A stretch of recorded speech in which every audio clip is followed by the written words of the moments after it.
Hello, hi, Radhe Radhe, good morning all of student. मैं vision सौदर आप सभी का आपके अपने YouTube channel Lohagarh Bajrang class में हार्दिक स्वागत करता हूं। मेरे प्यारे विद्यार्थियों, आज के वीडियो में हम आपके लिए इंडियन हिस्ट्री के अंतर्गत एक नए टॉपिक के साथ रूबरू होने वाले हैं। तो देखिए, ये टॉपिक हमारा सिकंदर से संबंधित है। तो सिकंदर के बारे में आज आपको बताने जा रहे हैं। यहाँ से कई क्वेश्चन पूछे भी जाते हैं, उन सभी महत्वपूर्ण फैक्टों को यहाँ पर शामिल किया जाएगा आपके लिए, जो आपके लिए यूपीएससी, आरपीएससी और इंडियन एग्जाम के लिए इम्पोर्टेंट टॉपिक है। देखिए, सिकंदर का जो जन्म है वो 356 ईसा पूर्व में हुआ था। कब हुआ था? 356 ईसा पूर्व में हुआ था। और कहाँ पर हुआ था? मैसिडोनिया।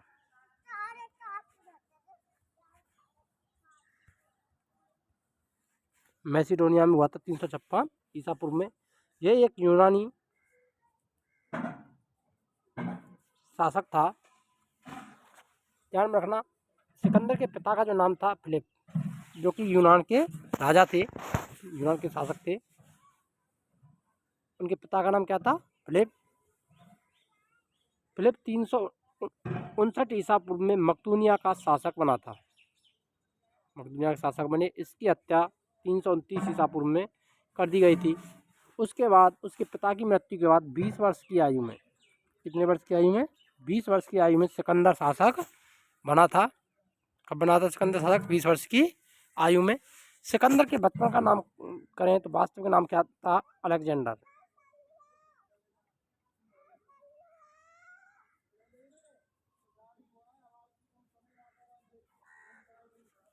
सिकंदर का जो वास्तविक नाम था वो क्या था? अलेक्जेंडर था। ये भी आपको ध्यान में रखना है। आगे देखिए, सिकंदर के गुरु का नाम अरस्तु। गुरु कौन था सिकंदर का? अरस्तु का शिष्य था। तो इनके गुरु कौन थे? सिकंदर। ये भी आपको ध्यान में रखना, गुरु कौन थे? सिकंदर इनके गुरु थे, जिनसे सिकंदर ने शिक्षा प्राप्त की थी। अगर बात करें सिकंदर की पत्नी की, तो इनकी जो पत्नी है उनका नाम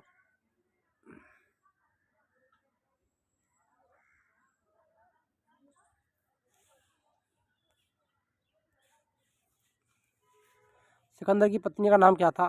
तो रोकसाना।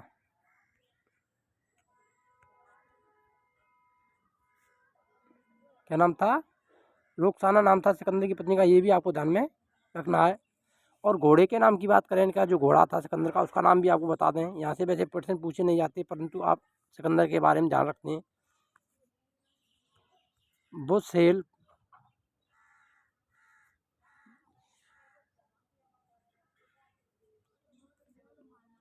बुसेल इनके घोड़े का नाम था। ये भी आपको ध्यान में रखना है।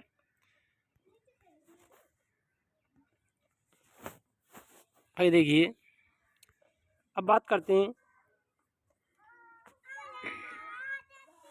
सिकंदर ने भारत पर विजय का अभियान, यानी भारत पर जो आक्रमण किया था वो 326 ईसा पूर्व में शुरू किया था। कब शुरू किया था? 326 ईसा पूर्व में शुरू किया था। ये भी आपको ध्यान में रखना है, जो कि यूनानी शासक थे। देखिए, जब भारत पर सिकंदर ने पश्चिम उत्तर से भारत पर आक्रमण किया था 326 ईसा पूर्व में, तो सबसे पहले उसने तक्षशिला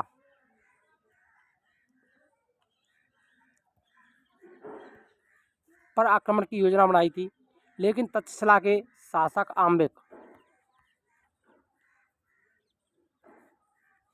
आम्बिक ने उनकी अधीनता स्वीकार कर ली थी।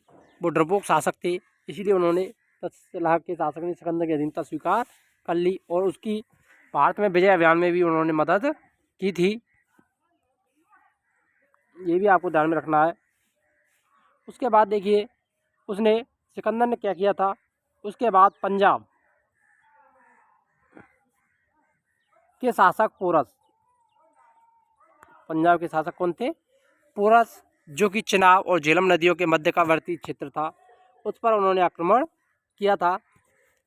और उनके आक्रमण के बाद उन्होंने पोरस ने अपनी युद्ध प्रियता से सिकंदर को प्रभावित किया था और युद्ध कौशल से उसको प्रभावित किया था। जब सिकंदर की सेना ने और सिकंदर ने पोरस को बंदी बनाया, तब सिकंदर ने पोरस से पूछा भी था कि आपके साथ क्या किया जाए।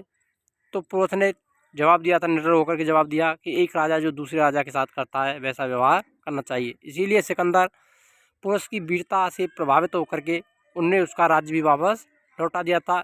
लेकिन उनसे एक शर्त रखी थी कि आपको मगध पर जो आक्रमण करने वाला था सिकंदर, तो उसमें उसको मदद करनी पड़ेगी। तो देखिए आगे, सिकंदर का सेनापति सेल्यूकस निकेटर, थल सेनापति, ये भी आपको ध्यान रखना है, थल सेनापति था ये। कैसा था? सिकंदर का थल सेनापति, और सेनापति भी कह सकते हैं वैसे।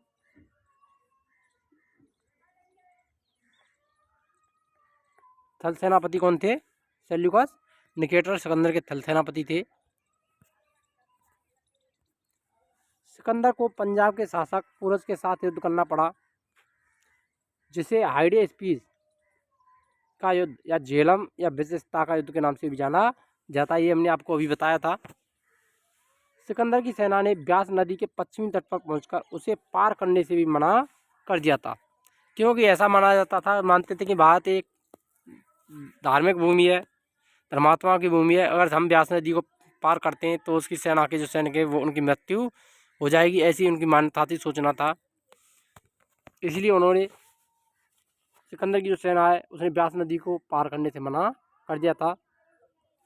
सिकंदर स्थल मार्ग द्वारा 325 ईसा पूर्व में भारत से लौट गया, इसीलिए उसको नदी को उसने पार नहीं किया और उस भारत से वो वापस लौट गया। कब लौट गया था? 325 ईसा पूर्व में।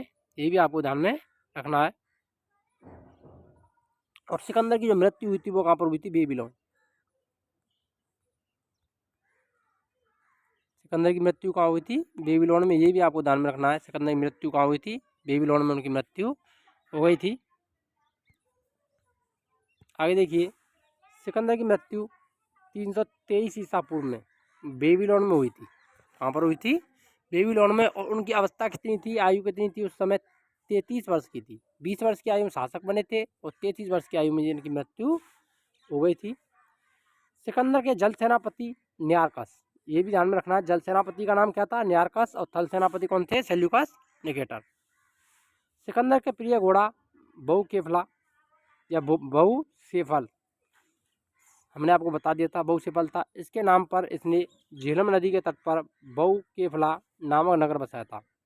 इसे बहुकेफला भी कहा जाता है या बहुसेल्फस भी कहा जाता है। ये दोनों नाम मिलते हैं किताबों में। अगर आपको वीडियो अच्छी लगी हो तो वीडियो को लाइक करें, शेयर करें, और चैनल पर आप नए हैं तो हमारे चैनल को सब्सक्राइब अवश्य करें। मिलते हैं नेक्स्ट वीडियो में, तब तक के लिए जय हिंद, राधे राधे।